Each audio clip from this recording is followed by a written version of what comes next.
Amén. Amén. Gloria a Dios, nos salió sin la imagen. Bueno, yo no soy el importante. Lo importante es que el mensaje llegue.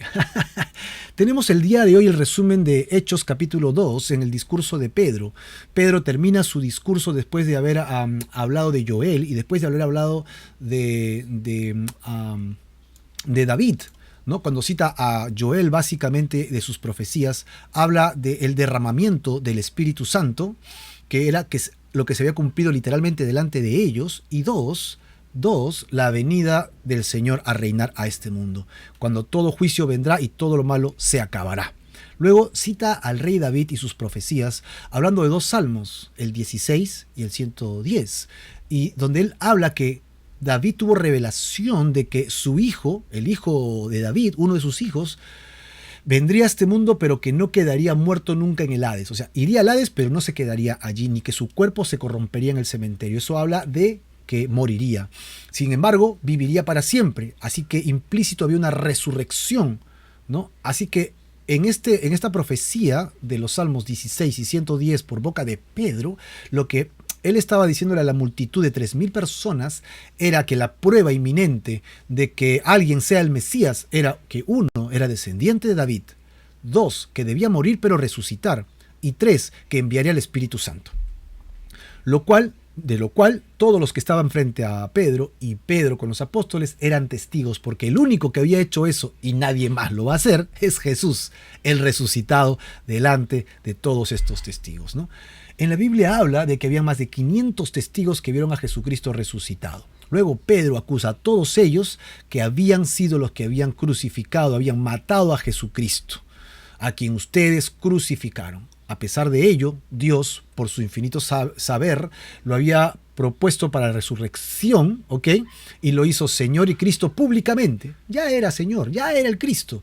Pero ahora todo el mundo sabe que Jesús es y que tiene estos títulos y tú puedes venir a Él a encontrar salvación. ¿Es Jesús tu Señor? ¿Es Jesús tu Mesías? ¿Sabes que estás condenado a muerte por tus pecados, para estar separado de Dios para siempre y que vas a ir al infierno? Pues hoy día puede ser el día en que te apartes de ese camino de la muerte eterna y vengas a la vida eterna en Cristo Jesús, porque Él puede ser tu Señor. Pedro termina su discurso y ocasiona un clímax terrible, tremendo en la vida de ellos. Y lo primero que pasa al finalizar su discurso es que esta gente reconoce sus pecados. Dice que se compungieron de corazón y tuvieron una necesidad de cambio porque dijeron, ¿qué haremos? ¿Qué es lo que nosotros deberíamos tener el día de hoy? ¿Has pecado delante de Dios? Pues mira, ¿has robado? ¿Has mentido? Solo son 2 de los 10 mandamientos del Señor. Yo te aseguro que si me dices que no has mentido, ya estás mintiendo, porque no hay ser humano que no haya mentido. Y en Santiago dice claramente que todo aquel que rompe solo una de las leyes de Dios es culpable de todas. ¿Cómo puede ser posible? Es el mismo ejemplo que ponemos siempre de si estás cayendo a un volcán ardiendo, ¿no? Encendido, ¿no? Y te estás cayendo, te agarras de una cadena, ¿no? Y en el curso de tu cadena, en la parte alta, se rompe un eslabón. ¿Qué pasa si se rompe un solo eslabón? ¿No es verdad que caes al fondo del volcán ardiente? No se necesitan romper todos los eslabones, solo un eslabón para que te pierdas. De la misma manera, dice Dios, solo basta con que rompas uno de los mandamientos de Dios para que seas culpable de todo y estés condenado a la muerte eterna, porque Dios es santo. Aquí yo no te condeno y espero que tú no me condenes. Solo que Dios sí puede condenarnos porque Él es santo. Él es el único que nunca ha pecado, por eso puede juzgarnos y decirnos, Marco es pecador. ¡Ja! Ese Marco ha mentido tantas veces, es pecador y es culpable, Marco. Así que no puede estar conmigo. Dios no se va a manchar porque Marco quiere permanecer con un pecadito. No, hermano. Así que yo entiendo que me voy al infierno, yo necesito saber qué hacer, que es la pregunta que hicieron los 3.000 que estaban frente a Pedro. Entonces Pedro hace un llamado a la conversión, ¿no? Hace una exhortación al arrepentimiento y les dice que deben hacer 2 cosas. 1, deben arrepentirse y bautizarse. Arrepentirse de sus pecados, dejar su estado pecaminoso, dejar su deleite del pecado, dejar de estar practicando el pecado y dar una muestra de ello. ¿Cuál es la muestra? Obedece bautizándote. El objetivo de esto es perdón de pecados y recibir el don del Espíritu Santo. ¿Quieres recibir el don del Espíritu Santo en tu vida? ¿Quieres que el Espíritu more en ti? ¿Quieres tener el poder de Dios en tu corazón? ¿Quieres saber que tus pecados fueron perdonados? Ya sabes qué hacer. ¿Qué cosa? Arrepiéntete y bautízate. ¿Quiénes pueden aplicar a esto? Bueno, Pedro hace una lista. Le dice, ustedes, nosotros, nuestros hijos, todos los judíos que han viajado, y al final dice, todos aquellos que respondan al llamado. Hoy día es tu llamado. Hoy día tienes un llamado para conversión. Hoy día tienes un llamado para que tengas vida eterna. ¿De qué te debes apartar entonces?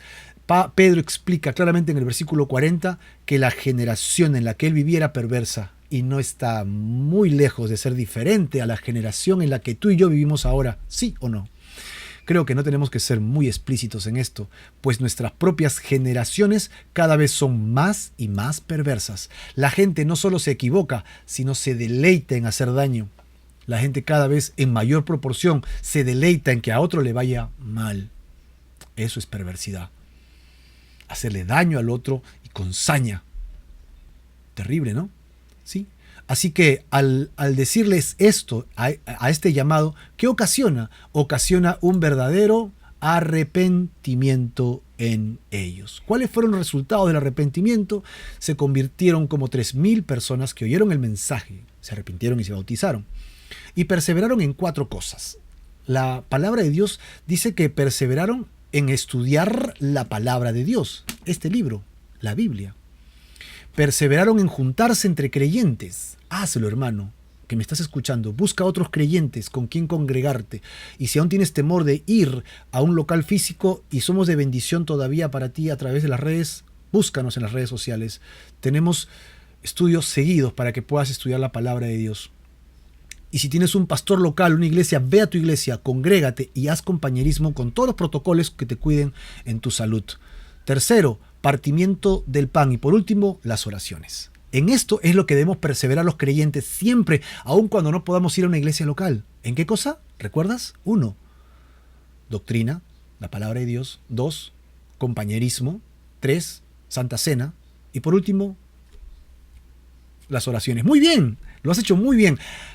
Toma nota, velo en los versículos 42 del capítulo 2 del libro de los Hechos, subráyalos y hazlo, ponlo en acción. Si te has arrepentido de tus pecados y has venido a Cristo el día de hoy, hazlo, ponlo en acción, y esto va a hacer que Dios te acompañe con maravillas y señales, y que Dios participe en tu vida, y vas a ver cómo el fruto de tu oración será respondida cuando gente alrededor tuyo se convierta y venga a ti para salvación. ¿Te has arrepentido de tus pecados? Este fue el final del discurso de Pedro y las reacciones del pueblo que tuvieron a su alrededor. Ahora, ¿qué reacción tendrás en tu vida? Hay un discurso, hay un llamado al arrepentimiento. ¿Te has arrepentido de tus pecados? Eclesiastés capítulo 12, verso 13 dice que el final de todo discurso es este: teme a Dios y guarda sus mandamientos, porque ahí encuentras el verdadero gozo y la verdadera felicidad del hombre, en hacer la voluntad de Dios. ¿Ya temes a Dios? Que fue la reacción del pueblo. Guarda los mandamientos.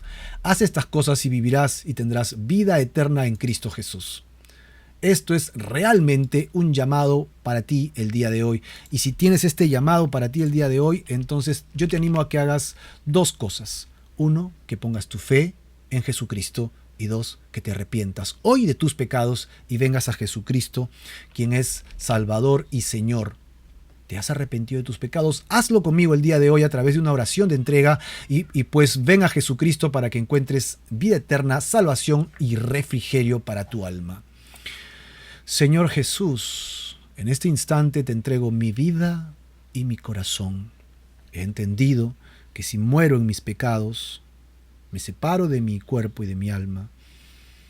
Y cuando quiera ir a ti, no podré estar contigo para siempre. Seré lanzado, Señor, a un lugar ardiente y por la eternidad, lejos de ti, del cual no podré salir jamás. Yo no quiero eso para mi eternidad. Yo quiero, Señor, ser perdonado de mis pecados. Por eso hoy me arrepiento de mis pecados. Has atravesado mi corazón con tu palabra y hoy día quiero entregarte mi vida. Y para ello pongo mi fe en Jesucristo, el cual fue profetizado por Joel, que había de derramar su Espíritu Santo, que había de venir a reinar, que fue profetizado por David, que moriría pero que resucitaría de entre los muertos y reinaría para siempre. Eres tú el Mesías, y yo creo en tu muerte vicaria, creo en tu muerte por mí en la cruz. Tú pagaste con tu cuerpo lo que yo debía pagar con mi cuerpo. El justo Jesús por el injusto Marco. Gracias porque me das la vida eterna sin merecerlo. Tu gracias, Señor. Recibo la vida eterna y el perdón de mis pecados por siempre, en el nombre poderoso de Jesús de Nazaret. Amén y amén. La voluntad de Dios es que todo hombre conozca la salvación. Ese es el deseo, el anhelo de Dios. Y si hoy día le has entregado tu vida al Señor, entonces estás siendo parte del llamado de Dios. Búscanos en las redes, en los contactos que tenemos para seguir con los estudios bíblicos y sigas en tu crecimiento espiritual. Dios te bendiga.